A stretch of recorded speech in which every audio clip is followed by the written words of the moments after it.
इसके बाद मैं बात करूंगी कि हमारी कंपनी के द्वारा हमें एक्सेल सीट प्रोवाइड की जाती है, और वो एक्सेल सीट का मैं जब रॉयल्टी बनी थी तभी से मैं इस्तेमाल कर रही हूँ। ये सब आपको पता होगा। एक्सेल सीट हमें प्रोवाइड की जाती है, वो एक्सेल सीट वही डाउनलोड कर सकते हैं जो कि टेक्निकल अचीवर है। तो जब मैं गोल्ड पिन पे थी तो मैं अपने मोहन सर को बोलती थी कि सर आप मुझे मेरे दोनों टीम का एक्सेल सीट आप मुझे दीजिए, और उस एक्सेल सीट को मैं आराम से एनालाइज करती थी, और ये एक्सेल सीट पे जो काम करती थी वह लगभग रात को करती थी। अब कुछ लोग क्या करते हैं, एक्सेल सीट को लेते हैं, और ये बहुत इंपॉर्टेंट पॉइंट है, अगर आप टेक्निकल के लिए तैयारी कर रहे हैं तो आपके लिए बहुत इंपॉर्टेंट है, अगर आप रॉयल्टी के लिए तैयारी कर रहे हैं तो ये बहुत इंपॉर्टेंट है, क्योंकि बस ज्वाइनिंग लगा के छोड़ देने से आपका बिजनेस नहीं बढ़ेगा। यहाँ पे कंपाउंडिंग इफेक्ट होता है, लेकिन वो कंपाउंडिंग इफेक्ट आपको ही क्रिएट करना पड़ेगा। तो इस चीज को स्टेप बाय स्टेप मैं बताऊंगी, आप आराम से समझने की कोशिश कीजिएगा। हालांकि मैं बहुत तेज तेज बोलती हूँ, लेकिन मैं कोशिश कर रही हूँ कि मैं थोड़ा धीरे धीरे रुक रुक के बोलूँ। तो देखिए, आप अगर रॉयल्टी अचीवर हैं, या आप स्टार अचीवर हैं, या ईगर है, विनर है, जो भी है, आप अपनी टेक्निकल अचीवर को फोन कीजिए और आप उसको बोलिए कि मेरी टीम का एक्सेल सीट आप मुझे दीजिए, और उस एक्सेल सीट को लेके दिन भर मत बैठिए काम करने के लिए, क्योंकि दिन में आपका एक्शन करने का टाइम होता है, लोगों को फोन करना, लोगों को प्लान दिखाना, फॉलो अप करना, बॉन्डिंग का काम होता है। तो दिन में ये काम मत कीजिए, एक्सेल सीट पे काम कीजिए रात को, डिनर के बाद 1 घंटा बैठिए उस पे, क्योंकि डिनर के बाद 10 बजे के बाद या 9 बजे के बाद आप किसी को फोन नहीं कर सकते, उस टाइम पे ज्यादा किसी को प्लान नहीं दिखा सकते, तो वो टाइम आप यूटिलाइज कीजिए, एक्सेल सीट को देखिए। एक्सेल सीट में आप क्या क्या चीजें ऑब्जर्व कीजिए, ऑब्जर्व ये कीजिए कि आपके टीम में कौन कौन है जो रेगुलर परचेजिंग कर रहे हैं, कौन कौन है जिनका जो स्टेशन वाइज बिजनेस कैसे बढ़ रहा है। हमारे अभी के टाइम पे जो हमारा अगर आप खोलेंगे तो वहाँ पे स्टेशन वाइज बिजनेस भी दिखाता है, आसाम में कितना बिजनेस आ रहा है, बिहार में कितना आ रहा है, दिल्ली में कितना आ रहा है, उस तरीके से स्टेट वाइज भी दिखाता है, और स्टेट वाइज आप देख सकते हैं, या आप अपने टीम का स्टेशन को देखिए कि यहाँ से कितना बिजनेस आ रहा है, यहाँ से कितना बिजनेस आ रहा है, और स्टेशन वाइज बिजनेस को आप ऑब्जर्व कीजिए। कभी कभी हम लोग क्या गलती करते हैं, टीम में हमें पता नहीं आता,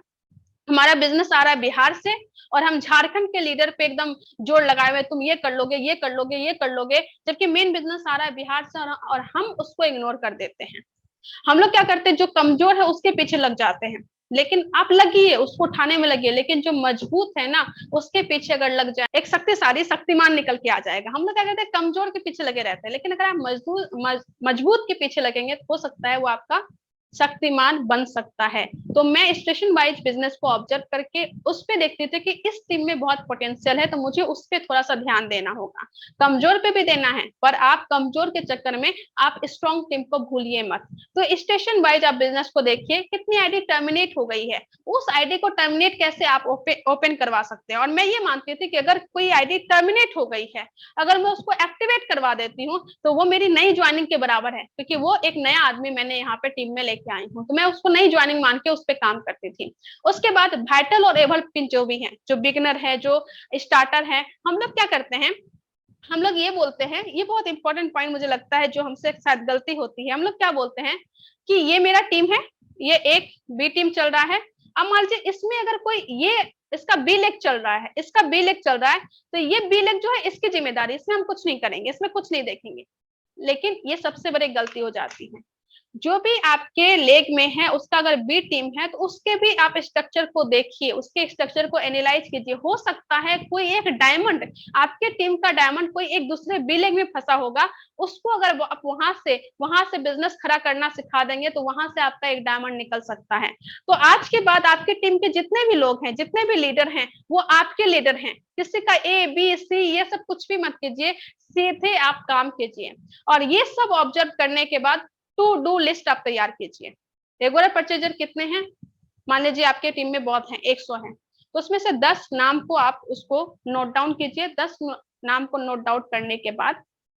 उसका कमीशन कितना बना है वो आप चेक कीजिए। आप उनको पहले इंफॉर्मेशन दीजिए कि भैया आपका इतना बिजनेस है, आप लगातार परचेजिंग कर रहे हैं, बहुत बहुत बधाई आपको, आप मेरे टीम के बहुत लॉयल कस्टमर हैं और मैं आपसे बात करके बहुत खुशी हो रही है। और आपके अकाउंट में इतना कमीशन बना हुआ है और उसको थोड़ा सा नेटवर्क मार्केटिंग के बारे में बताइए, और अगर उसको स्टार्टअप करवा सकते हैं इसके बारे में थोड़ा सा आप कोशिश कीजिए। क्योंकि अगर कोई रेगुलर परचेजर है, मतलब कि वो लगातार आरसीएम का सामान खा रहा है, अगर लगातार आरसीएम का सामान खा रहा है मतलब कि उसे आरसीएम का सामान पसंद है, तो अगर उसको पसंद है तो वो उसका प्रमोशन भी कर सकता है। मेरे दिमाग में ये रहता था।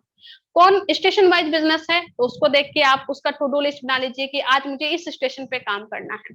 टर्मिनेट आईडी है तो आप 10 आईडी लिख लीजिए और बोले कि इस 10 आदमी से मैं बात करूंगा और उसको टर्मिनेट ओपन करने की बात करूंगा कि आपके नीचे इतना बिजनेस है, ये फ्यूचर है। अगर मान लीजिए कभी कभी ऐसा भी हो जाता है कि आपने जिसका ज्वाइनिंग लगाया वो बहुत बूढ़े आदमी है, उसको उतना बिजनेस नहीं समझ में आ रहा है, तो आप उनसे कोशिश कीजिए कि आपके घर में कोई यंग लड़का है जो 12 क्लास में हो या जो ग्रेजुएशन में हो या जो नौकरी का तलाश करता हो, आप उनको उनसे बात करने की कोशिश कीजिए। मैं बहुत करती हूँ, अगर कोई बूढ़ा फोन उठाता है उनके नाम से ज्वाइनिंग की तो बोलती आपके घर में कोई यंग लड़का है या यंग लड़की है, और मैं उनसे बात करके उनको बिजनेस समझाने की कोशिश करती हूँ ताकि वो उस बिजनेस को स्टार्ट कर सके। तो ये सब आप कर सकते हैं, और ये सब करने के बाद जब प्लानिंग के तरीके से कीजिएगा, और मुझे लगता है 30 दिन पूरा एकदम लग के काम कर लिए तो उस दिन आपका पिन निकलेगा ही निकलेगा, उस महीने में निकला ही निकलेगा। और अगर ये प्लानिंग आप 3-4 महीने पहले से ये सब कुछ करते हैं तब तो धमाका होने वाला है, वो धमाका होगा, बहुत धमाका होगा। और मुझे गर्व है कि मैं ये सब काम करती हूँ, मेरी टीम ने मुझे सिखाया है, मेरी अपलाइन ने मुझे सिखाया है, टू डू लिस्ट तैयार करती हूँ